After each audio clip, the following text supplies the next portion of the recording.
بسم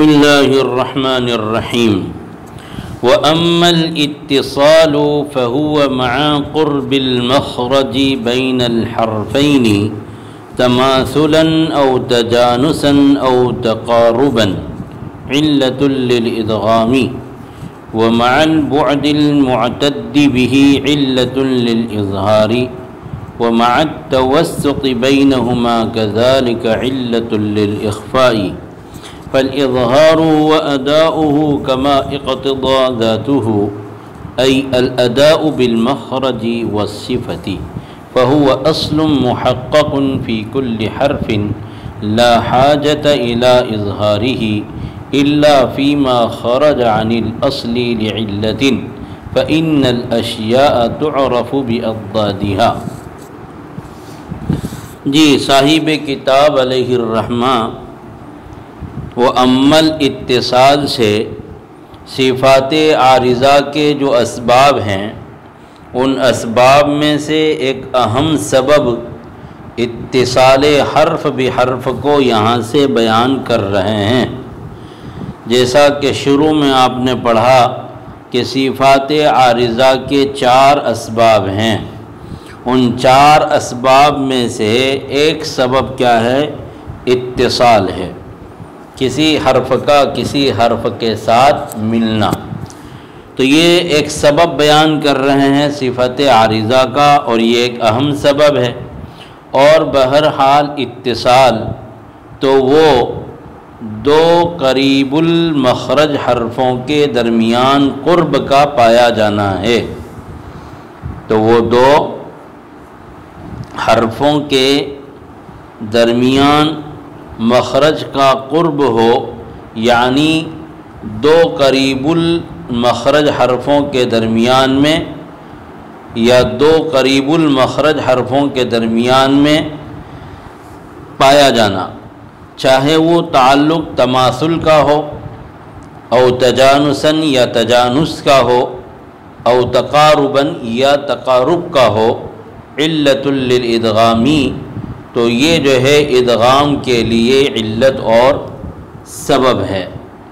تو 2 قریب المخرج حرفوں کے جمع ہونے کے ساتھ جو ہے یہ کیا ہے؟ ادغام کے لیے علت بنتا ہے، چاہے وہ قرب تماثل کے اعتبار سے ہو یا تجانس کے اعتبار سے ہو یا تقارب کے اعتبار سے ہو، تو یہ ادغام کے لیے کیا ہے؟ علت ہے۔ یعنی صفات عارضہ کہ جو اسباب ہیں ان میں ایک اہم سبب کیا ہے؟ اتصال ہے، کہ جب تک ایک حرف دوسرے حرف سے نہیں ملے گا وہاں تک جو ہے یہ صفت عارضہ وجود میں نہیں آئے گی۔ یعنی کون؟ ادغام۔ جیسے مثلا من یقولو ہے کہ من کو یقول سے جب تک آپ نہیں ملائیں گے ادغام نہیں ہوگا۔ مر ربہم میں مین کے نون کو ربہم کی را کے ساتھ نہیں ملائیں گے وہاں تک ادغام نہیں ہوگا۔ اسی طرح اخفا کو لے لیجئے کہ من جع میں جب تک من کو جع سے جیم سے نہیں ملائیں گے وہاں تک اخفا نہیں ہوگا۔ اقلاب کو لے لیجئے کہ من بعدی میں من کو جب تک بعد سے نہیں ملائیں گے اقلاب نہیں ہوگا۔ مد فرعی کو لے لیجئے کہ جب تک بما انزلہ میں الف بما کو انزلہ سے نہیں ملائیں گے وہاں تک جو ہے مد نہیں ہوگا۔ اسی طریقے سے حمزہ وصلی کا اسقاط کہ ایک کلمے کو دوسرے کلمے کے ساتھ جب تک نہیں ملائیں گے وہاں تک حمزہ وصلی کا اسقاط نہیں ہوگا۔ تو بہرحال یہ کیا ہے؟ صفات عارضہ کے اسباب میں سے ہیں۔ جی ادغام کے لغوی جو معنی ہیں وہ کیا آتے ہیں؟ ایک چیز کو دوسری چیز میں داخل کرنا، ادخال الشیء فی الشیء۔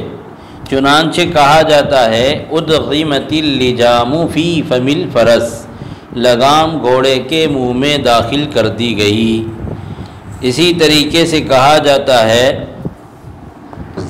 ادغمت المیت فی اللحد، کہ میت کو جو ہے قبر میں داخل کر دیا گیا ہے۔ اور شاعر کہتا ہے کہ وَأَدْغَمْتِ فِي قَلْبِي مِنَ الْحُبِّ شُعْلَةً، کہ تو نے میرے دل میں محبت کی چنگاری داخل کر دی۔ تو بہرحال یہ ادغام کے کیا ہے؟ لغوی معنی ہے، اور ادغام کے اصطلاحی معنی ایصال حرف ساکن بحرف متحرک بحیث یصیران حرفا واحدا مشددا کالثانی۔ ادغام کا جب بیان آئے گا اس وقت وہاں پر اس کی پوری تفصیل بیان کی جائے گی۔ بہرحال دو حرفوں میں جو ہے کیا ہونا؟ قرب پایا جانا، چاہے وہ تماثل کا ہو۔ تماثل کسے کہیں گے؟ تماثل کا تعلق دو حرفوں میں کب ہوگا؟ جبکہ وہ دونوں حرف بعین ہی کیا ہو؟ ایک ہو۔ جیسے دو با کا ہونا، دو نون کا ہونا، دو لام کا ہونا، تو اس کو کیا کہیں گے؟ ادغام مثلین، اور ان کے آپس کے تعلق کو تماثل کہیں گے۔ اور ایک ہوتا ہے متجانسین، یعنی ایسے دو حرفوں کا اتصال کہ جو مخرج یا صفات میں کیا ہو؟ متحد و مشترک ہوں۔ وہ دونوں حرف تو الگ الگ ہوں لیکن ان دونوں کا مخرج کیا ہو؟ ایک ہو، تو اس کو کیا کہیں گے؟ متجانسین۔ اور ان کے آپس کے تعلق کو کیا کہا جائے گا؟ تجانس۔ کیا کہا جائے گا؟ تجانس۔ جی، تو ایسے دو حرف، جیسے طا کا ادغام جو ہے تا میں، یا تا کا ادغام طا میں، جیسے وقالت طائفہ، تو اس کو کیا کہیں گے؟ متجانسین۔ جی اچھا، یہ بھی ایک بات آپ کے ذہن میں رہنا چاہیے کہ کوئی بھی دو حرف ہیں، 29 حروف میں سے جتنے بھی حروف ہے، ہر حرف کا مخرج ایک دوسرے سے کیا ہے؟ جدا ہے، لیکن بعض حرفوں کا مخرج چونکہ بہت قریب ہوتا ہے، لہذا ان حرفوں کے قرب مخرج کا اعتبار کرتے ہوئے ان کا مخرج کیا کر دیا جاتا ہے؟ ایک بیان کر دیا جاتا ہے۔ بلکہ حقیقت تو یہ ہے کہ 29 حروف کے لیے کیا ہے؟ 29 مخارج ہے، جیسا کہ اس کی پوری بحث جو ہے مخارج کے ذیل میں آپ کو سمجھا دی گئی ہے۔ جی، اس کے بعد دیکھیے کہ تقارب ہے، تو تقارب کسے کہیں گے؟ کہ ایسے دو حرفوں کا ادغام ہو کہ جن کا کہ وہ دونوں حرف الگ الگ ہوں۔ دونوں حرف کیا ہیں؟ الگ الگ ہیں، لیکن دونوں کا مخرج کیا ہے؟ الگ الگ ہے لیکن قریب قریب ہے۔ دونوں کا مخرج بھی کیا ہے؟ الگ الگ ہے لیکن کیا ہے؟ قریب قریب ہے۔ تو ایسے دو حرفوں کے ادغام کو کیا کہیں گے؟ ادغام متقاربین۔ اور ان کے آپس کے تعلق کو کیا کہیں گے؟ کیا کہیں گے؟ تقارب کہیں گے۔ تو ہر حرف کا ایک جو ہے ذاتی تقاضا یہ ہوتا ہے کہ وہ حرف جو ہے اپنے مخرج اور صفات کے ساتھ کیا ہونا چاہیے؟ ادا ہونا چاہیے۔ لیکن اگر کوئی مجبوری پیش آ جائے کہ ان دو حرفوں کو جو ہے آپس میں ایک دوسرے سے الگ ادا کرنا یا اظہار کے ساتھ ادا کرنا کیا ہوتا ہے؟ ثقل کا باعث ہوتا ہے، تو ایسے موقع پر جو ہے اس ثقل کو ادغام کے ذریعے سے ختم کیا جاتا ہے۔ چنانچہ کہا جاتا ہے کہ ادغام کا مقصد کیا ہے؟ ادغام کا مقصد یہ ہے کہ جو ہے تلفظ کو جو ہے کیا کرنا؟ حاصل کرنا، سہولت کو حاصل کرنا، حصول خفت، حصول جو ہے سہولت، اور رفع ثقالت، یعنی ثقل کو کیا کر دینا؟ ختم کر دینا۔ اس وجہ سے جو ہے کیا کیا جاتا ہے؟ ادغام کیا جاتا ہے کہ بھئی جب اظہار جو ہے اظہار کے ساتھ دو حرفوں کو ادا کرنا ثقل کا باعث ہے اور ادغام سے ان دونوں کو ادا کرنا کیا ہے؟ آسان ہے، تو ایسے موقع پر اظہار کو ترک کر کے کیا کیا جاتا ہے؟ ادغام کو اختیار کیا جاتا ہے، تاکہ جو ہے ثقل ختم ہو جائے اور تلفظ میں اور ادائیگی میں سہولت کیا ہو جائے؟ حاصل ہو جائے۔ جی، تو اس طریقے سے جو ہے ادغام کا مقصد کیا ہے؟ حصول خفت اور رفع ثقالت۔ جی، اس کے بعد یہاں پر دیکھیے کہ یہاں دو جو ہے تماثل، اسی طریقے سے تجانس اور تقارب کو کیا کیا گیا ہے؟ بیان کیا گیا ہے۔ اب آگے صاحب کتاب علیہ الرحمہ بیان کر رہے ہیں کہ وَمَعَ الْبُعْدِ الْمُعْتَدِّ بِهِ عِلَّةٌ لِلْإِظْهَارِ وَمَعَ الْبُعْدِ الْمُعْتَدِّ بِهِ عِلَّةٌ لِلْإِظْهَارِ، اور دو حرفوں کے مخرج میں معتد بھی دوری یہ کیا ہے؟ اظہار کے لیے کیا ہے؟ سبب ہے۔ وَمَعَ الْبُعْدِ الْمُعْتَدِّ بِهِ عِلَّةٌ لِلْإِظْهَارِ، اور دو حرفوں کے درمیان معتد بھی بعد کا پایا جانا یہ اظہار کے لیے کیا ہے؟ سبب اور علت ہے۔ یعنی ایسے دو حرفوں کا جمع ہونا کہ جو مخرج کے اعتبار سے ایک دوسرے سے کیا ہو؟ بعید ہو، تو ایسے دو حرفوں کو اظہار کے ساتھ پڑھا جائے گا۔ جیسے انعمت، نون کو اور میم کو اظہار کے ساتھ پڑھا جائے گا، اس لیے کہ نون کے بعد عین ہے، میم کے بعد تا ہے، جس میں کوئی جو ہے آپس میں کوئی جو ہے تعلق ان میں نہ تو تماثل کا، نہ تجانس کا، نہ تقارب کا ہے، لہذا ایسے موقع پر کیا جاتا ہے؟ اظہار کے ساتھ پڑھا جاتا ہے۔ اسی طریقے سے من آمنا ہے کہ نون کا اور حمزہ کا کوئی تعلق ہی نہیں ہے۔ اسی طریقے سے جو ہے انہار ہے، نون اور ہا کا کوئی آپس میں تعلق نہیں ہے، تو ایسے موقع پر کیا جاتا ہے؟ اظہار کے ساتھ پڑھا جاتا ہے۔ جی اچھا، صاحب کتاب نے یہاں پر کیا کہا کہ وَمَعَ الْبُعْدِ الْمُعْتَدِّ بِهِ، یعنی معتد بھی بعد کا پایا جانا۔ کیا مطلب معتد بھی بعد کا؟ معتد بھی کا مطلب یہ ہوتا ہے کہ اس فن اور اس علم کے جو علماء ہیں ان کے نزدیک وہ جو ہے بعد کیا ہونا چاہیے؟ معتبر ہونا چاہیے۔ یہ اصل میں جواب ہے ایک سوال کا۔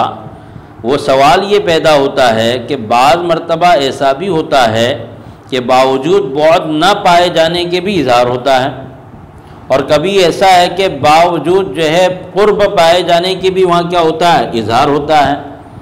ایسا ہو جاتا ہے، کیوں؟ اس لیے کہ اصل تعلق جو ہے اظہار کا، ادغام کا، اخفاء کا جو بھی ہے وہ کیا ہے؟ ثبوت روایت پر ہے، اور بعض مرتبہ روایت کے اعتبار سے دیکھا جاتا ہے کہ قرب پایا جا رہا لیکن اس کے باوجود اظہار ہوا، اور بعض مرتبہ دیکھا جاتا ہے کہ بہت بعد پایا جا رہا لیکن اس کے باوجود کیا ہو رہا ہے؟ ادغام ہو رہا ہے۔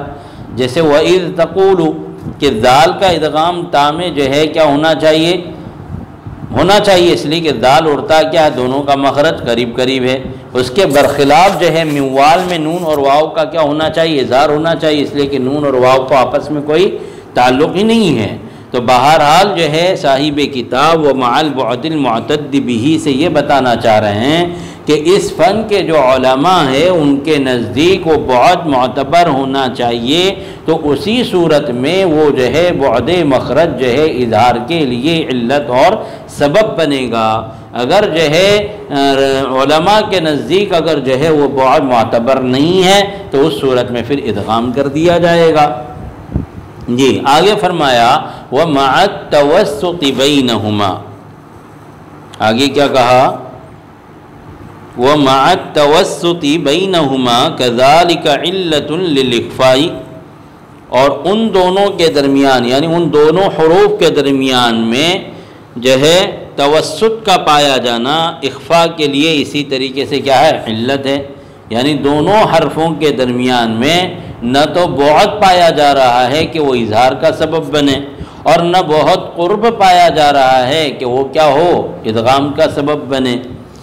جی پھر آگے کیا کہا کہ فَالْإِظْهَارُ هُوَ أَدَاؤُهُ كَمَا اقْتِضَى ذَاتُهُ أي الْأَدَاءُ بِالْمَخْرَجِ وَالصِّفَةِ، پس اظہار تو وہ ادا کرنا ہے حرف کو، ہو ضمیر کا مرجع کون ہے؟ حرف، تو پس اظہار وہ ادا کرنا ہے جو ہے حرف کو، کما اقتضا ذاتہ، اس کے ذاتی تقاضے کے مطابق، ای الاداء بالمخرج والصفت، یعنی حرف کو اس کے مخرج اصلی اور صفت کے ساتھ ادا کرنا۔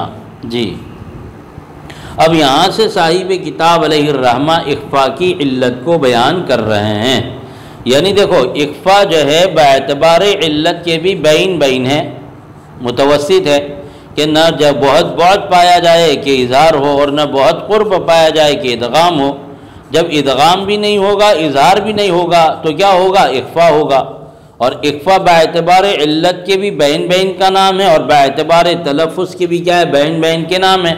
اور نون ساکن کا اخفاء کس طریقے سے ادا کیا جاتا ہے وہ اس کے مقام پر بیان کر دیا جائے گا۔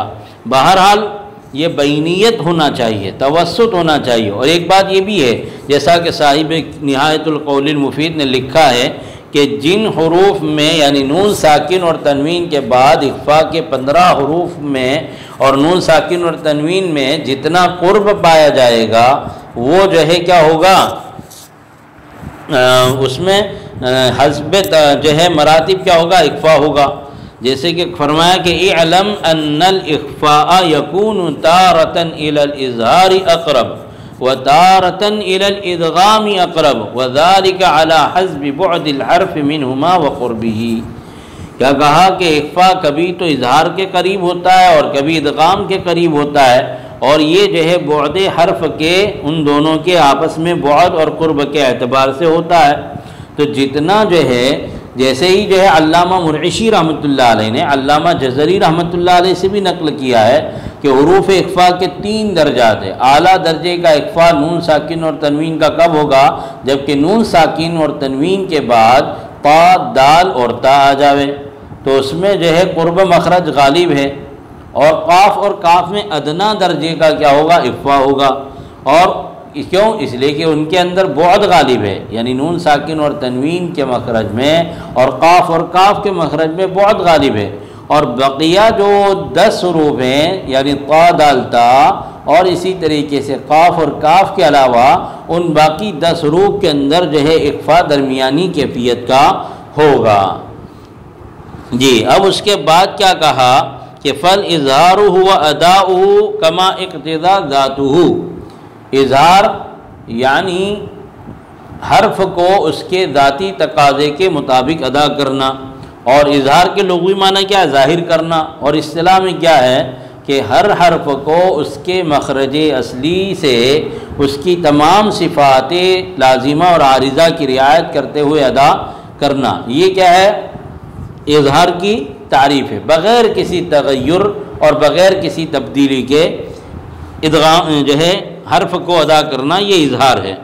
اور اظہار اصل ہے، اس لیے کہ وہ کسی بھی جو ہے اپنے بعد یا اپنی ادائیگی میں کسی کا بھی وہ محتاج نہیں ہوا کرتا ہے، جبکہ اخفاء بولو یا ادغام بولو تو ادغام اپنے نون ساکن تنوین کے بعد کسی حرف کے آنے کا محتاج ہوتا ہے، اسی طریقے سے اخفاء اپنے بعد حروف اخفاء کے آنے کا محتاج ہوتا ہے، جبکہ اظہار جو ہے اصل ہوتا ہے، اس لیے کہ وہ کسی کا محتاج نہیں ہوتا۔ وہ کیسے کہ جیسے مثلا من خوف، کہ من خوف میں اگر آپ من پر وقف کریں گے تو بھی نون میں اظہار ہوگا، اور من خوف میں اگر من کو آپ نے خوف سے ملا کر پڑھ دیا تو بھی کیا ہوگا، اظہار ہوگا۔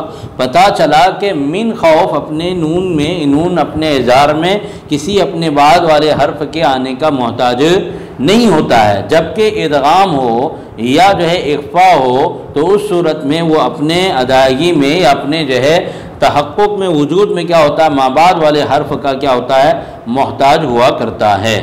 جی، تو اظہار وہ حرف کو ادا کرنا ہے اس کے ذاتی تقاضے کے مطابق، اور اس کا ذاتی تقاضا کیا ہے، یعنی مخرج اور صفت کے ساتھ اس کو ادا کرنا۔ جی،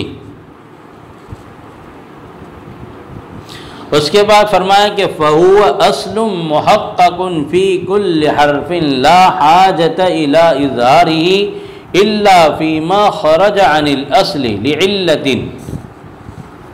فَالْإِظْهَارُ هُوَ أَدَاؤُهُ كَمَا اقْتَضَى ذَاتُهُ الْأَدَاءُ بِالْمَخْرَجِ وَالصِّفَةِ فَهُوَ أَصْلٌ مُحَقَّقٌ فِي كُلِّ حَرْفٍ لَا حَاجَةَ إِلَىٰ إِظْهَارِهِ إِلَّا فِي مَا خَرَجَ عَنِ الْأَصْلِ لِعِلَّةٍ فَإِنَّ الْأَشْيَاءَ تُعْرَفُ بِأَضْدَادِهَا۔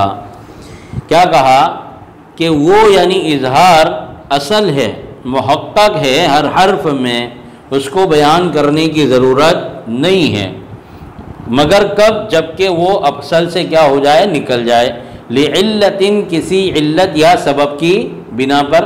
کیوں؟ اس لیے کہ چیزیں آپس میں اپنی ضدوں سے پہچانی جاتی ہے۔ جی، یہاں سے اظہار کی حقیقت کو بیان کر رہے ہیں کہ یہ اظہار تمام حروف میں کیا ہے، اصل ہے، اور ادغام بولو، اخفاء بولو، جتنی بھی صفات عارضہ ہے یہ عارضی ہے، یہ کسی سبب کی وجہ سے ہوتی ہے کہ جب اظہار نہیں ہو رہا ہے تو کوئی دوسری چیز ہوگی، یعنی ادغام ہوگا یا اخفاء ہوگا۔ جی، اب سوال یہ پیدا ہوتا ہے کہ جب یہ اظہار اصلی اور ذاتی شیء ہے تو بعد مخرج کو اس کے لیے علت کیسے قرار دیا کہ وہ مع البعد المعتد به علت للاظہار؟ تو اس کا جواب یہ ہے کہ در حقیقت یہ جو ہے اظہار کے لیے علت نہیں ہے، بلکہ اظہار کو سمجھانے کے لیے ایک کیا ہے تعبیر ہے۔ جیسا کہ قاری محب الدین علیہ الرحمہ یہ علل از قبیل توجیحات و نکات بعد الوقوع ہے، اس لیے کہ یہ جو ہے اصل نہیں ہے، بلکہ ہوتا یہ ہے کہ نون ساکن اور تنوین کے بعد اظہار کے 6 حروف آتے ہیں تو اظہار ہوتا ہے۔ البتہ ادغام اور اخفا چونکہ موقوف علی السبب ہوتے ہیں، لہذا ثبوت روایت کے ساتھ درایتاً علت و سبب پر یہ حقیقتاً کیا ہوتے ہیں؟ موقوف ہوتے ہیں۔ اور چونکہ ادغام و اخفا و قلب اور اسی طریقے سے قلب اصلی تقاضے کے علاوہ احوال کے نام ہیں، یعنی اصل کیا ہے کہ اظہار ہے، لیکن کبھی ان کو ملایا جائے گا تو پھر اقلاب ہوگا یا جو ہے اخفا ہوگا یا ادغام ہوگا، اس لیے نقلی طور پر روایتاً ثبوت پر کیا ہے؟ موقوف ہے۔ جی تو اس لیے کیا فرمایا صاحب کتاب نے کہ الا فیما خرج عن الاصل لعلت، جی تو ہر حرف میں اظہار ہی کیا ہے؟ اصل ہے، اور ادغام اور اخفا یا جو بھی کہہ لیجئے اقلاب وغیرہ یہ کسی علت اور اسی طریقے سے کسی سبب پر کیا ہے؟ موقوف ہے۔ اچھا آگے کیا فرمایا کہ فَإِنَّ الْأَشْيَاءَ تُعْرَفُ بِأَضْدَادِهَا، یہ اصل میں ایک سوال مقدر کا کیا ہے؟ جواب ہے کہ اگر یہاں پر یہ سوال ہو کہ جب اظہار صفت اصلی اور ذاتی ہے تو اس کو صفت عارضہ میں کیوں بیان کیا جا رہا ہے؟ اس لیے کہ یہاں بیان کس کا چل رہا ہے؟ صفات عارضہ کا بیان چل رہا ہے، جبکہ اظہار صفات عارضہ میں سے نہیں ہے بلکہ وہ تو اصل ہے کہ ہر حرف میں جو ہے اصل ہوتا ہے، وہ کسی سبب اور علت کا محتاج نہیں ہوتا ہے، اور عارض کہتے ہی اس کو ہے کہ جو کسی عارض اور سبب کا کیا ہو؟ محتاج ہو۔ تو اس کا جواب ہے کہ اظہار صرف ادغام اخفا اور اقلاب کے تعارف کے خاطر یہاں پر کیا کیا گیا؟ اظہار کو بیان کیا گیا ہے کہ بھئی جب جو ہے نون ساکن کے بعد جب ادغام والے حروف آئیں گے تو اس کی ادائیگی میں جو ہے نون میں غنہ ادا ہوگا اور اس کے ساتھ جو ہے بعد والے مخرج میں زبان لگے گی یا اس کے مخرج سے حرف ادا ہوگا۔ تو اسی طریقے سے اخفا کے اندر زبان جو ہے مخرج میں ہلکے سے لگے گی، جبکہ اظہار میں جو ہے زبان مکمل طور پر اپنے مخرج میں لگے گی۔ تو جب جو ہے اخفا اور ادغام کو سمجھنا ہوگا تو اظہار کو بھی کیا ہوگا؟ سمجھنا ہوگا، اس لیے کہ اظہار ادغام اقلاب یہ کیا ہے؟ ایک دوسرے کی ضد ہے، اور ضدیں جب آپس میں ملتی ہے تو وہ ایک دوسرے سے کیا ہو جاتی ہے؟ پہچانی جاتی ہے۔ فَإِنَّ الْأَشْيَاءَ تُعْرَفُ بِأَضْدَادِهَا کہ چیزیں جو ہے وہ اپنی ضدوں سے پہچانی جاتی، اس وجہ سے یہاں پر اظہار کو بھی بیان کر دیا جاتا ہے ادغام اخفا وغیرہ کے ساتھ میں، تاکہ اظہار کے ساتھ جو ہے یہ دونوں اور تینوں چیزیں آپس میں ایک دوسرے سے ممتاز ہو جائے۔ ہم اپنا سبق یہیں ختم کرتے ہیں، اگلا سبق انشاءاللہ آئندہ۔ السلام علیکم ورحمۃ اللہ وبرکاتہ۔